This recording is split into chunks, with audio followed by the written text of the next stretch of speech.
Piles में सिर्फ fistula की सर्जरी के बाद अक्सर पेशेंट्स की ये दिक्कतें होती हैं कि दवाइयाँ हैं, इनको कैसे खाना है, कौन सी दवाई कब लगानी है, किससे पहले क्या काम करना है, किसके बाद क्या काम करना है। तो ये सारी चीज़ें आज हम डिस्कस करने वाले हैं और मैं आज आपको मेडिसिन भी दिखाऊंगा कि जो मेडिसिन हम लोग यूज़ करते हैं यूजुअली पेन मैनेजमेंट के लिए as a laxative, as an antibiotic. Hello दोस्तों, मैं doctor R K. Singh, consultant, Delhi surgical centre, Green Park. दोस्तों, सबसे पहले हमें क्या करना होता है कि अगर आपकी कोई भी प्रोक्टोलॉजी से रिलेटेड सर्जरी होती है जिसमें कि हमें सबसे पहले उठ के अपना जो खाली पेट हम लोग पेंटाप्रोजोल खाते हैं, जिसको कि हम पेंटॉप या बहुत ज़्यादा फेमस दवाई है पेंडी या पेंटोसेट या पेंटोसिड, तो वो मेडिसिन हमें खाली पेट लेनी होती है जिससे कि हम और फर्दर जो मेडिसिन ले रहे हैं उनका कोई भी गैस्ट्राइटिस डेवलप ना हो। तो सबसे पहले अगर हमें उठना है और उठते ही हमको एक काम करना होता है कि हम चाहें तो 1 या 2 ग्लास ल्यूकवार्म वाटर यानी कि गुनगुना पानी हमको पीना चाहिए, क्योंकि गुनगुना पानी पीने के बहुत सारे फायदे होते हैं।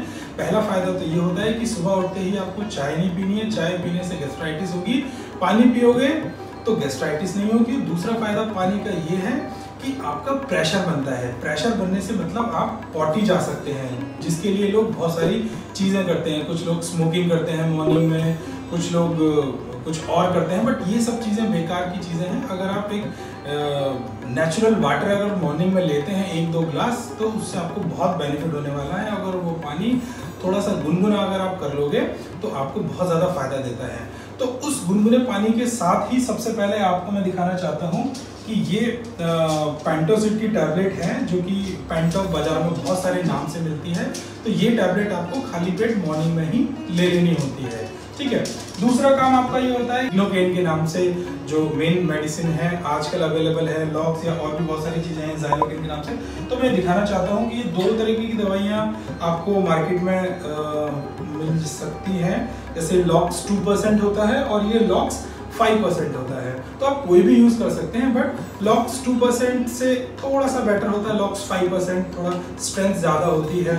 तो इसको आपको क्या करना होता है कि अगर आप इसको खोलते हैं और इसको देखते हैं तो इसमें एक नोजल होती है, ठीक है। आप ये देख सकते हैं कि ये नोजल है छोटी सी।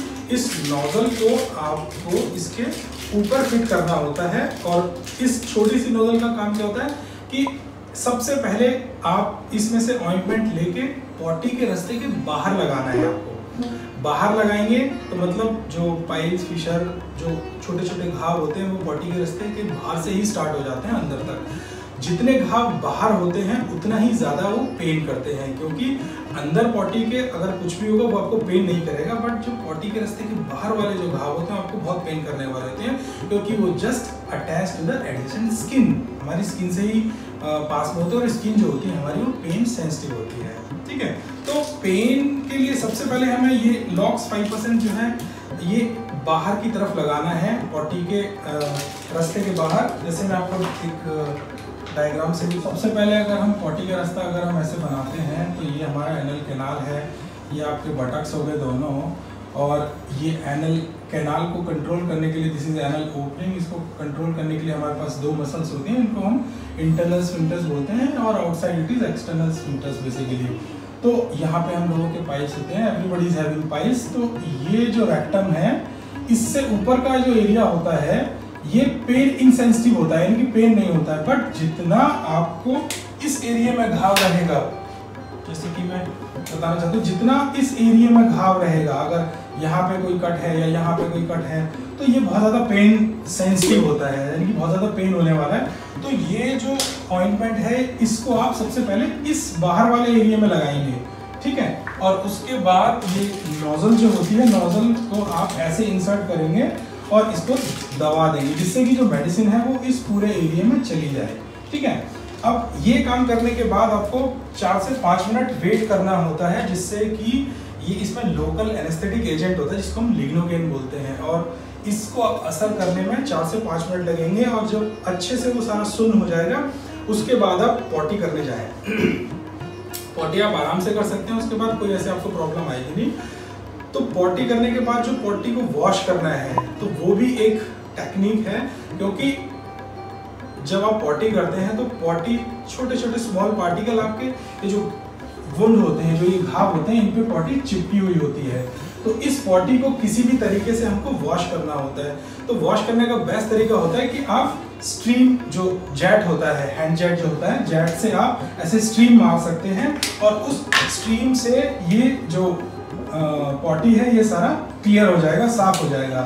ठीक है, साफ होने के बाद में दूसरा काम होता है आपको सिट्स बाथ लेना। सिट्स बाथ क्या है कि आप एक टब लेंगे और टब, एक ऐसा आपने टब लिया, इतना टब होना चाहिए कि जिससे कि आपका पीछे का हिस्सा सारा इसमें डूब जाए और इसमें जितना मैक्सिमम गर्म पानी आप सह सकते हैं उतना गर्म पानी आपको लेना है। ज़्यादा गर्म भी नहीं होना चाहिए और बहुत ज़्यादा ठंडा भी नहीं होना चाहिए। गर्म पानी का मतलब ये है कि जितने गर्म पानी में आप बैठेंगे उतना ही आपके जो स्फिंक्टर्स हैं, ये वाले स्फिंक्टर्स जो मैंने आपको दिखाए हैं, ये रिलैक्स होंगे। जब ये रिलैक्स होंगे तभी यहाँ पर ब्लड सप्लाई इंक्रीज होती है और ब्लड सप्लाई इंक्रीज होने से जो हमारे घाव होते हैं, जिनको हम बोलते हैं क्रोनिक फिशर, वो हील होना स्टार्ट हो जाएंगे। ठीक, तो एक चीज आप ऐड कर सकते हैं जिसमें कि अगर आप सिंपल गर्म पानी में बैठते हैं तो गर्म पानी में बैठने से अच्छा है कि गर्म पानी में कुछ चीजें ऐड कर सकते हैं जो कि माइल्ड एंटीसेप्टिक का काम करती है। सबसे पहले बीटाडीन लिक्विड आता है। बीटाडीन लिक्विड है तो बीटाडीन लिक्विड का आप हाफ कप, जो स्मॉल कप जिससे कि हम लोग चाय पीते हैं, उसका आधा आप पानी में डाल सकते हैं क्योंकि पानी की क्वांटिटी बहुत ज़्यादा होती है जिससे कि वो डाइल्यूट हो जाएगा। दूसरी जगह बेस्ट ऑप्शन होता है कि लिक्विड बीटाडीन का ये थोड़ा सा नुकसान हो जाता है कि ये थोड़ा पिगमेंटेड हो जाता है, तो आपको पीछे का एरिया सारा कलरफुल हो जाएगा। तो इसकी जगह पे आप यूज़ कर सकते हैं यूसॉल। यूसॉल बेस्ट होता है, कोई कलर नहीं छोड़ता है, माइल्ड एंटीसेप्टिक बहुत अच्छा है। इसमें से आप 1 कप पानी में डालें और 20 से 25 मिनट बैठे, यानी कि जितना ज़्यादा आप बैठेंगे उतना ही ज़्यादा आपके मसल रिलैक्स होंगे, आपको आराम मिलेगा। ठीक है, नेक्स्ट आगे बढ़ते हैं। अगला पेन मैनेजमेंट की जो मेडिसिन आती है हमारी, वो आती है सपोजिटरी। क्या होती है सपोजिटरी? ये 2 सपोजिटरी होती हैं, 2 तरह की मार्केट में अवेलेबल है। एक पीसीएम सपोजिटरी यानी कि पैरासीटामोल और दूसरी डाइक्लोफेनेक है। डाइक्लोफेनेक और पीसीएम दोनों ही पेन किलर होते हैं, बहुत अच्छे। ये 250 mg में है और ये 100 mg में आती है। 200 mg में भी ये मार्केट में मिलती है। बेसिकली ये होता क्या है, मैं आपको दिखाना चाहूँ तो ये एक छोटे से ना कैप्सूल होते हैं, बुलेट की फॉर्म में होते हैं, जस्ट लाइक ए बुलेट। तो आप इसको इस तरीके से ओपन कर सकते हैं।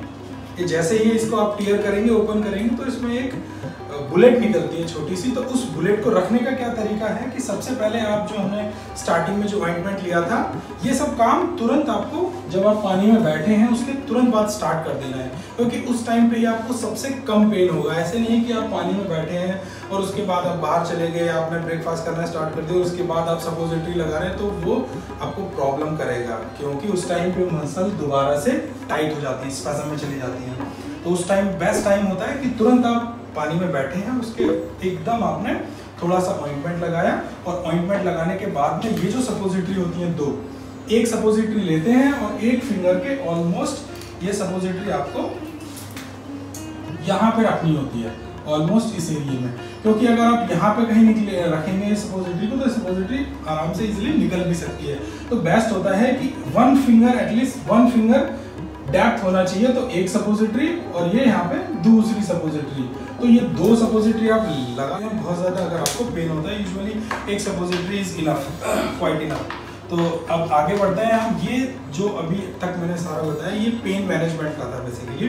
तो ये जो 3-4 स्टेप थे, जो सुबह से हम जो गर्म पानी पीते हैं और पेंटॉप लेते हैं, ये आप इवनिंग में भी रिपीट कर सकते हैं। इवनिंग में कौन कौन सा रिपीट करेंगे? तो सबसे पहले आप ये लॉक्स कितनी बार भी लगा सकते हैं, कितना भी लगा सकते हैं, क्योंकि लोकल एप्लीकेशन है, इसका कोई साइड इफेक्ट नहीं होता है। दूसरा, पानी में जितना बैठेंगे उतना ज़्यादा अच्छा है। 3 बार, 4 बार, 5 बार से कोई लिमिटेशन नहीं है। तीसरा, सपोजिटरी है, ये भी बहुत अच्छी है पेन किलर के लिए। इनको आप दिन में भी लगा सकते हैं, मतलब मॉर्निंग में लगाया, दिन में भी लगाया, शाम में भी लगा सकते हैं। इससे कोई साइड इफेक्ट नहीं, क्योंकि लोकल है, लोकली इफेक्टिव है। ये आपके ब्लड में इतना ज़्यादा नहीं जा रही है, ये एक लोकल एरिया में काम कर रही है। तो मतलब ये कोई बॉडी में सिस्टमिक ऐसा कोई इफेक्ट नहीं कर रही है, बट आपको पेन में रिलीफ देने वाली है। तो आगे बढ़ते हैं कि हम अगर वुंड है, घाव है, तो उसको भरेंगे कैसे? तो भरने के लिए हमारे पास एंटीबायोटिक्स की रेंज होती है। तो एंटीबायोटिक डिपेंड्स ऑन कि डॉक्टर आपका क्या दे रहा है, क्या नहीं दे रहा है। तो मेनली ये सेफेरिक्सिम है, सेफलोस्पोरिन, ये आप ले सकते हैं। ऑगमेंटिन आपका डॉक्टर अगर देना चाहेगा तो कोई भी एंटीबायोटिक आप दे सकते हैं, ये अलग टाइप की है। तो अभी एंटीबायोटिक आपने ले ली। अब प्रॉब्लम होती है कि सेफेरिक्सिम है, जैसे सेफ्टम है, सेफाकाइंड है, बहुत सारी हैं। तो इन सब मेडिसिन को खाने से होता क्या है कि एंटीबायोटिक इंड्यूस डायरिया होता है। यानी कि आप स्टार्ट जैसे एंटीबायोटिक करते हैं तो 1-2 दिन बाद ही आपकी जो पॉटी है वो बहुत पतली होने लग जाती है। तो आपको कोई वो दस्त वगैरह नहीं लगते हैं, ऐसा कुछ इन्फेक्शन नहीं होता। ये एंटीबायोटिक का साइड इफेक्ट होता है, एंटीबायोटिक इंड्यूस डायरिया होता है। तो उसको ओवरकम करने के लिए हम लोग लैक्टोबैसिलस देते हैं। ये एक बैक्टीरिया है जो कि हमारे इंटेस्टाइन में रहता है और ये बहुत सारी अवेलेबल मार्केट में बहुत सारी नाम से अवेलेबल है। जैसे ये बिफिलेक आता है, बिफिलेक एचपी भी आता है हाई पावर में, और ये बैक्टिव है, इसमें भी आप देख सकते हैं कि लैक्टोबैसिलस ही है। तो ये जो बैक्टीरिया होते हैं ये एंटीबायोटिक इंड्यूस डायरिया से आपको प्रिवेंट करेंगे, ठीक है। क्योंकि एंटीबायोटिक जितना भी हम खाते हैं ये हमारी जो गट होती है, जो इंटेस्टाइन होती है, उसके बैक्टीरिया को किल करते हैं। तो हमें बाहर से बैक्टीरिया लेने में हमें जरूरत पड़ती है बेसिकली। नेक्स्ट हम आगे बढ़ते हैं कि अब हमने सारा लोकल पेन किलर अभी तक यूज किया, तो सिस्टमिक पेन किलर में हम क्या यूज कर सकते हैं? ये ओरल टैबलेट आती है, जैसे टैबलेट मोबिजोक्स हम यूजुअली यूज करते हैं, थोड़ा स्ट्रॉन्ग पेन किलर की फॉर्म में ये मार्केट में अवेलेबल है। इसमें 3 चीजें आपको, डाइक्लोफेनेक, सोडियम पैरासीटामोल एंड क्लोरजोक्साजोन, जो कि एक मसल रिलैक्सेंट की तरह काम करता है। तो ये इस स्फिंक्टर्स को रिलैक्स करने में काफी हद तक कारगर होता है। तो हम लोग ये मेडिसिन यूज करते हैं और ये मेडिसिन आप दिन में 3 बार यूज कर सकते हैं, सुबह ब्रेकफास्ट के बाद और आफ्टरनून में और इवनिंग में भी यूज कर सकते हैं, ठीक है। आगे बढ़ते हैं। कॉमन प्रॉब्लम होती है कि पाइल्स की अगर सर्जरी हुई है तो ब्लीडिंग तो होनी स्वाभाविक होती है, ज़्यादातर पेशेंट्स को होती है। तो ब्लीडिंग कंट्रोल करने के लिए हम ट्रांसएमिक एसिड यूज करते हैं, जिसको कि आजकल ट्रेनेक्सा के नाम से या टैक्सिड के नाम से ये टैबलेट आती है और ट्रेनेक्सा 500 mg में होता है। तो सुबह शाम हम ले सकते हैं, सुबह और शाम ट्रेनेक्सा। ये यूजुअली 5 से 6 दिन लेनी चाहिए, सो दैट की जो हल्का फुल्का जो ब्लीडिंग हो रहा है उसको आप प्रिवेंट कर सकते हैं। तो नेक्स्ट हम आगे बढ़ते हैं। हमारे पास जो मेडिसिन आती है वो आती है कैमोरल, जो कि ट्रिप्सिन और कैमोट्रिप्सिन का कॉम्बिनेशन होता है। ये बहुत सारी अलग अलग टाइप्स होती है। कैमोरल डीएस में आती है, कैमोरल एपी भी आती है, कैमोरल फोर्ट भी आती है और कैमोरल प्लस भी आती है। तो सब अलग अलग कॉम्बिनेशंस होते हैं। तो जैसे हम लोग डीएस यूज करते हैं, डीएस मीन्स डबल स्ट्रेंथ। तो ट्रिप्सिन और कैमोट्रिप्सिन का यूजुअली स्वेलिंग होती है पोस्ट ऑफ फेज में, तो ये थोड़ा सा काम करती है उसमें, ठीक है। अब इसका काम जो होता है वो हम लोग 3 बार दिन में ले सकते हैं, सुबह को, दोपहर को और इवनिंग टाइम में, ठीक है। नेक्स्ट आती है कि हम लोग एक माइक्रोफ्लेविनॉइड्स होते हैं जो कि बहुत अलग अलग फॉर्म में यूज होते हैं, जिनको हम जैसे डेफ्लोन के नाम से भी आपने टैबलेट काफ़ी खाई होगी, यूजुअली लोग यूज करते हैं इसको। सिटकॉम भी आती है, एक सिटकॉम फोर्ट आता है, सिटकॉम डीएस आती है। तो जो इसमें मेन जो माइक्रो इंग्रेडिएंट्स है ये है माइक्रोफ्लेविनॉइड्स। इसको हम लोग यूजुअली यूज करते हैं कि जिनको रिकरेंट पाइल्स होता है, यानी कि दोबारा है पाइल्स या फिर बहुत ज़्यादा पुराना पाइल्स है, तो उसमें ये मेडिसिन का हम लोग 45 डेज का एक कोर्स दे देते हैं पेशेंट को, सो दैट कि आपके ब्लड में आ जाए। तो जो रिकरेंट है, दोबारा जो होने वाला जो पाइल्स है, इससे थोड़ा सा आपको प्रिवेंट मिलता है और जो एक्टिव आपकी जो ब्लीडिंग हो रही है वो इससे रुक जाती है। इसकी जगह पे आप सिटकॉम फोर्ट भी यूज कर सकते हैं, ठीक है। नेक्स्ट आता है कि नाइट में क्या लेना है। नाइट में हम यूजुअली लैक्टुलोज देते हैं। लैक्टुलोज मीन्स ये स्टूल सॉफ्टनर की तरह काम करता है और इसकी जगह जैसे क्रीमाफिन भी ले सकते हैं, मार्केट में इजीली अवेलेबल है। इसमें आपका लिक्विड पैराफिन होता है और मैग्नीशियम का कॉम्बिनेशन होता है और ये लैक्टुलोज होता है। तो इन दोनों में से कुछ भी आप ले सकते हैं। बाकी इनमें ये ध्यान रखने की होता है कि तुरंत सर्जरी के बाद आप 20 या 30 ml लेना होता है। और अगर कुछ लोगों को 20-30 ml से जैसे पॉटी फिर भी स्टिल हार्ड आ रही है तो इसको आप 4 ढक्कन कर दें, यानी कि 40 ml, अगर ये 10 ml का एक ढक्कन है। और ज़्यादा हार्ड आ रही है तो आप 50 ml तक ले सकते हैं। और जैसे ही आपकी पॉटी अगर पतली बहुत ज़्यादा होती है तो इसकी डोज को आप टाइट्रेट करके खुद कम कर सकते हैं। यानी कि अगर आप 50 ml कर लिया था तो आज आप 40 ml ही लें या 30 ml लें। तो इस तरीके से आप अपनी पॉटी को नेक्स्ट महीने या 1.5 महीने के आसपास सॉफ्ट रखेंगे, पतला रखेंगे। क्यों? वो इसलिए कि अगर जैसे ही पोस्ट ऑप में, जैसे हमने सर्जरी हम लोग करते हैं लेजर से, तो लेजर से सर्जरी करने के बाद जो एनल म्यूकोसा होती है वो थोड़ा सा फ्रेजाइल हो जाती है। फ्रेजाइल मीन्स कि आप जब उसको जलाते हैं, laser is a kind of energy, heat energy. Heat से किसी भी चीज़ को आप जलाते हैं तो वो पहले स्वेल करेगा और जब पे टिश्यू होगा थोड़ा सा फ्रेजाइल हो जाएगा, और उस टिश्यू पर अगर आपका हार्ड स्टूल निकलता है, मान लो हमने यहाँ पे इस पूरे एरिया में लेजर किया है, और लेजर से जो टिश्यू होता है थोड़ा सा फ्रेजाइल हो जाता है और ब्लड वेसल्स भी एक्सपोज हो जाती हैं। अब अगर इस एरिया में अगर आपने हार्ड स्टूल पास किया तो ये जो ब्लड वेसल्स होती हैं ये मतलब ओपन हो सकती हैं, फट जाती हैं, तो हल्का फुल्का ब्लीडिंग हो सकती है। तो आपको ये ध्यान में रखना है कि सर्जरी के बाद में जो पॉटी है वो बिल्कुल भी सख्त नहीं होनी चाहिए। तो इसके लिए आप क्या क्या कर सकते हैं? एक, नंबर 1 पानी बहुत ज़्यादा पीना है आपको। Number 2 high fibre diet. High fibre diet एक बड़ा टर्म है, बिग टर्म है। इसमें क्या क्या आता है? इसमें आता है बिना सलाद के आपको खाना नहीं खाना है। सलाद में कुछ भी मार्केट में अवेलेबल है, इंक्लूडिंग फूड, मतलब फ्रूट वगैरह जो भी आपको मार्केट में मिलता है सब चीज़ खाने की, मेनली रॉ मटेरियल। पका हुआ खाना तो आप खा ही रहे हैं, बट पके हुए खाने के साथ साथ आपको फ्रूट्स बहुत ज़्यादा लेने हैं। स्पेशली मैं प्रेफर करता हूँ कि आपको पपाया बहुत ज़्यादा खाना चाहिए। पपाया एक ऐसा फ्रूट्स है जिससे कि इंटेस्टाइन हमारी मोटिलिटी इंक्रीज होती है। इंक्रीज होने से कॉन्स्टिपेशन नहीं होती।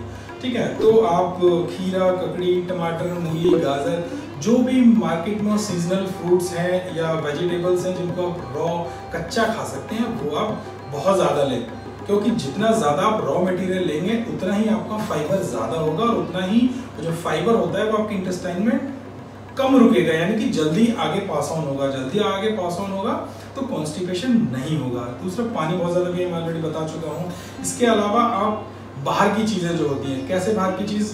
पिज़्ज़ा, बर्गर, चाउमीन, नूडल्स वगैरह, और आपके ये ब्रेड वगैरह होते हैं, और जो भी ऐसी चीज़ें जैसे जो मैदे से बनी है। Basically maida is a fine fibre जो कि हमारी इंटेस्टाइन में क्या होता है, चिपकता है जाके।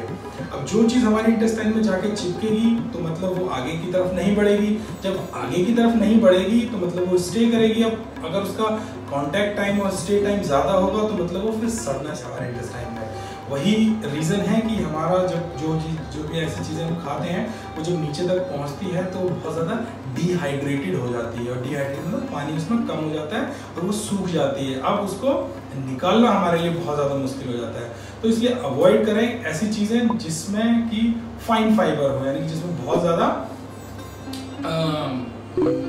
चिपकने वाली चीज़ें हों। और ये इजीली मार्केट में आप ज़्यादातर चीज़ें आप देख सकते हैं कि मार्केट में जो भी आप चीज़ खाते हैं उनमें मैदा की मात्रा सबसे ज़्यादा होती है। तो मैदे की बजाय मैं आपको प्रेफर करता हूँ कि आप मल्टीग्रेन आटा खाएं। मल्टीग्रेन आटा का एक कॉम्बिनेशन है वो आप ले सकते हैं, जैसे गेहूँ है, गेहूँ में आप रागी मिलवा सकते हैं और चने मिलवा सकते हैं, सोयाबीन मिलवा सकते हैं। तो एक ये कॉम्बिनेशन एक बना के और इस मोटे को थोड़ा, इस आटे को थोड़ा सा मोटा आपको मतलब बारीक करके पीसना होता है, जिससे कि ये इंटेस्टाइन में रुके ना, और ये मोटा जो अनाज होगा वो इजीली पास ऑन होगा। ठीक है, तो ये सारी चीज़ें मैंने आपको आज बताई इसमें कि सर्जरी के बाद या पाइल्स की सर्जरी से मैं क्या खाना चाहिए, क्या नहीं खाना चाहिए। तो अगर इसके अलावा भी आपके पास कुछ क्वेरी है, अगर आपकी अभी रिसेंट में सर्जरी हुई है या फिर आपको किसी भी तरीके की प्रोक्टोलॉजी या पॉटी के रास्ते के आसपास कोई भी प्रॉब्लम है तो आप हमें नीचे लिख सकते हैं, मैसेज छोड़ सकते हैं। और जो मेरे पेशेंट्स इस वीडियो को देख रहे हैं उनको देखने के बाद भी अगर कोई प्रॉब्लम आती है तो वो नीचे कमेंट बॉक्स में लिख सकते हैं, या फिर ये जो नंबर आ रहा है इस पर आप डायल करके हमसे डायरेक्टली पूछ सकते हैं कि ये मेडिसिन कैसे खानी है, वो कैसे खानी है, मैं क्या खाऊं क्या ना खाऊं, या फिर ब्लीडिंग बहुत ज़्यादा आपको हो रही है तो जो अगर ब्लीडिंग होती भी है तो आप उसको इग्नोर ना करें, जल्दी से जल्दी कॉल करें और हमें बताएं कि मुझे ब्लीडिंग हो रही है या फिर मेरी जो बॉडी है बहुत ज़्यादा हार्ड हो रही है। अपना जो भी पेन है उसको कम करने की कोशिश करें, और अगर आप उसमें नहीं कर पा रहे तो हम इसमें आपकी पूरी हेल्प करेंगे। ये वीडियो देखने के लिए बहुत बहुत धन्यवाद। Thank you so much.